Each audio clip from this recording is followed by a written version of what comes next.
Dňa 24. februára sa v našej telocvični zastavili šermiari z Bojníc.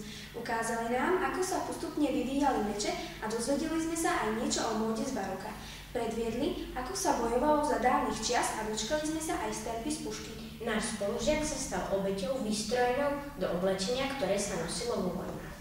Rytieri nám aj zatancovali a povedali, ako zdvorilo sa ľudia v minulosti správali. V období stredoveku rytieri šermovali a bojovali najmä s mečom. Ak si zoberiete meč do ruky a budete s ním sekať týmto spôsobom, pôjde to veľmi dobre. Lenže, ak si sem dáte ukazovať, v tomto momente tie seky sú presnejšie, silnejšie a istejšie. Problém je v tom, že s mečom nielen útočíte, ale aj sa bránite, to znamená vykrývate superové útoky. A ak si ten prstán zabudnete a príde napríklad takýto sek, kde sa čepel zväzie sem dole, dostanete po prste alebo vám ho odsek.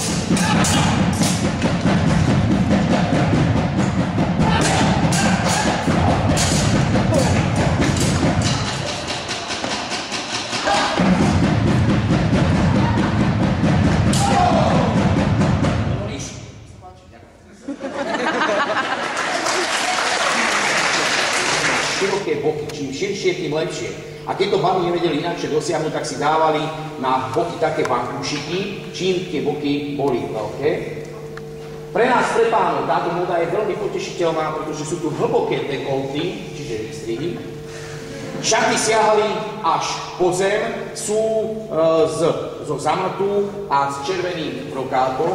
Čipky, ktoré jednoznačne na to nikto mal, tak každý sa ich snažil ukázať. Na hlave klobúčik, po prípade sa nosili aj barvne.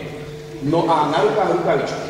Dámy, pokiaľ pôjdete na ples, alebo ste už boli na plese, vo večernej robe by ste spravidla vždy mali mať rukavičky, aj v dnešnej dobe to predpisuje ponton.